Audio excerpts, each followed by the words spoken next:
Bien chers amis de Café Évangile, et vous, que dites-vous que je suis? Pour vous, qui suis-je? Alors Simon-Pierre prit la parole et dit, tu es le Christ, le Fils du Dieu vivant. Prenant la parole à son tour, Jésus lui dit, heureux es-tu Simon, fils de Jonas. Ce n'est pas la chair et le sang qui t'ont révélé cela, mais mon Père qui est aux cieux. Et moi, je te le déclare, tu es Pierre, et sur cette pierre, je bâtirai mon église.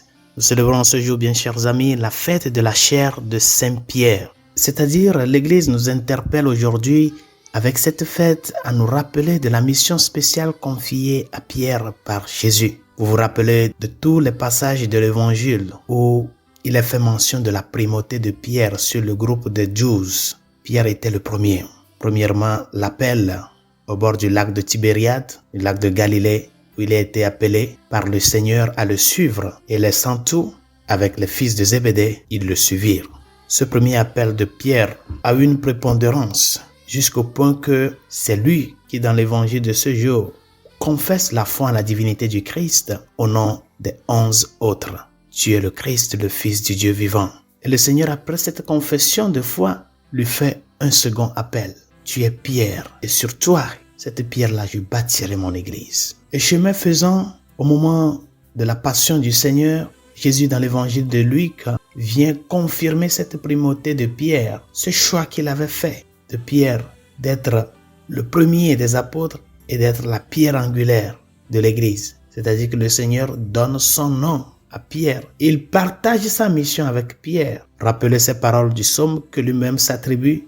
La pierre qu'ont rejetée les bâtisseurs est devenue la pierre d'angle. Par conséquent, dire de quelqu'un qu'il est la pierre, c'est que le Seigneur est en train de passer directement sa mission à une autre personne. C'est-à-dire, il fait collaborer Pierre à la mission du salut. Et dans le contexte de la passion, devant ce grand moment fort, terrible, rempli d'une grande angoisse, le Seigneur dit à Pierre dans l'évangile de Saint Luc, « Simon, Simon, Satan vous a réclamé pour vous cribler comme le froment, mais j'ai prié pour toi, afin que ta foi ne défaille point. Et toi, quand tu seras converti, affermis tes frères. » C'est-à-dire fortifie tes frères dans la foi. Vous voyez, une fois encore, le Seigneur fait lumière une fois encore de la mission de Pierre, d'affermir ses frères. Et c'est pour cela, dans ce moment crucial du reniement de Pierre, qui ne connaît pas le Christ, Pierre, il a pleuré son mal d'avoir rejeté, d'avoir renoncé le Maître. Et l'évangile de Saint Jean, chapitre 21, va être l'appel final que le Seigneur a dirigé à Pierre. Cet appel qui vient sceller totalement que le Seigneur a mis sa confiance en des êtres fragiles que nous sommes, en la figure de Pierre, pour pouvoir mener à bout l'œuvre du salut de par les âges. Simon, fils de Jean, m'aimes-tu vraiment plus que ceux-ci? Et Pierre de lui répondre, oui Seigneur, toi tu le sais, je t'aime. Et Jésus lui dit, sois le berger de mes agneaux. La seconde fois, Jésus lui pose la même question, m'aimes-tu vraiment?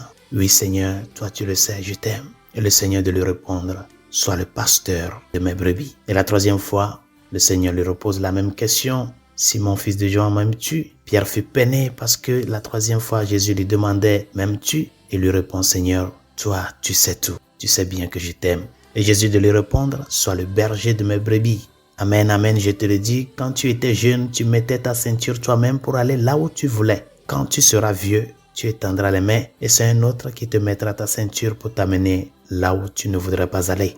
Et Jésus disait cela pour signifier par quel genre de mort Pierre rendrait gloire à Dieu. Et sur ces mots, il lui dit, suis-moi. Ce sont ces paroles de l'évangile de Jean au chapitre 21 qui marquent la grande confirmation à Pierre dans sa mission de pasteur de l'Église.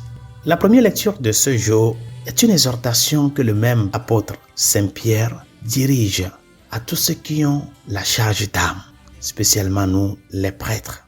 Pierre nous exhorte en premier lieu à être les pasteurs du troupeau de Dieu qui se trouve chez nous, qui nous est confié, à veiller sur ce troupeau-là, non pas par contrainte, c'est-à-dire n'exerce pas le ministère sacerdotal comme une corvée, comme si tu n'as rien à faire. C'est pour cela que tu es devenu prêtre, non pas par contrainte, mais de plein gré, selon Dieu, non par cupidité, mais dévouement. Chers amis, il y a de cela quelques années, le pape François a présidé la messe d'ordination sacerdotale. C'était le dimanche 25 avril 2021. Et dans l'homélie qu'il avait donnée en ce jour-là, le Saint-Père mentionne ce que doit être un pasteur et comment il doit exercer son ministère.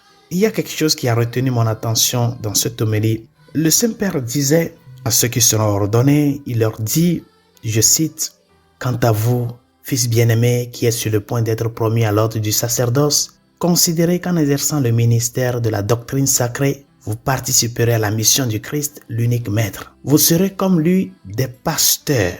C'est ce qu'il veut de vous, des pasteurs. Des pasteurs du peuple saint et fidèle de Dieu.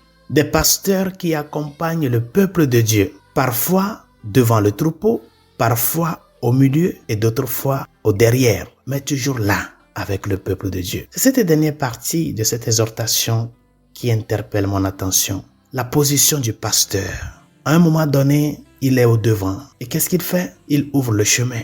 Il aide le troupeau à rencontrer le chemin à suivre.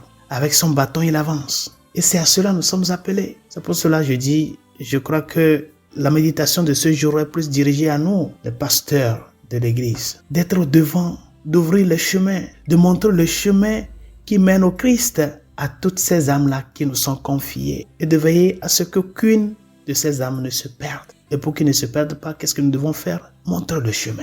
Mais il y a un moment donné où le pasteur se met au beau milieu du troupeau. Il se fait un avec eux. Comme le dit Saint Pierre dans la première lecture de ce jour, devenez les modèles du troupeau. Il se met au beau milieu du troupeau. Pourquoi? Pour les animer. Pour les animer parce qu'ils sont à un moment où ils sont fatigués. Ils sont fatigués par le chemin. Il faut les animer. Et en ce moment, il faut se mettre au milieu. Donne-leur plus de vie.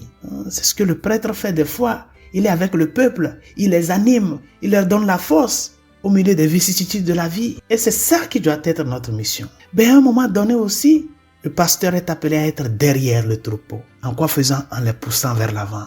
En les poussant vers l'avant. N'arrêtez pas, avancez, avancez. Chers amis, c'est ça notre mission.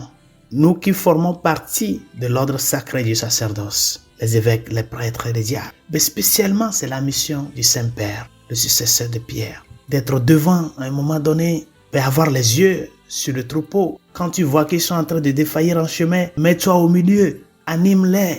Et quand tu vois que ça ne va pas, tu te mets au derrière et tu les pousses vers l'avant. Chers amis, priez pour les pasteurs de l'Église. Spécialement, prions pour le Saint-Père. Surtout en ce moment-ci où sa santé est très fragile, prions pour le Saint-Père. Pour qu'il continue cette mission dans la fidélité à celui qu'il a appelé et en prenant comme modèle celui à qui il succède, Saint-Pierre. Prions pour tous les pasteurs de l'Église afin que nous soyons vraiment des vrais pasteurs présents pour le peuple, en rendant présent le Christ pour le peuple à travers notre personne, mais aussi à travers les sacrements et la vie de prière. Que l'apôtre Saint-Pierre, qui a tant aimé le Christ, l'unique pasteur de l'Église, et qui a accepté de partager cette mission du Christ, intercède pour l'Église universelle, spécialement pour le Saint-Père. Bonne journée, Dieu vous bénisse.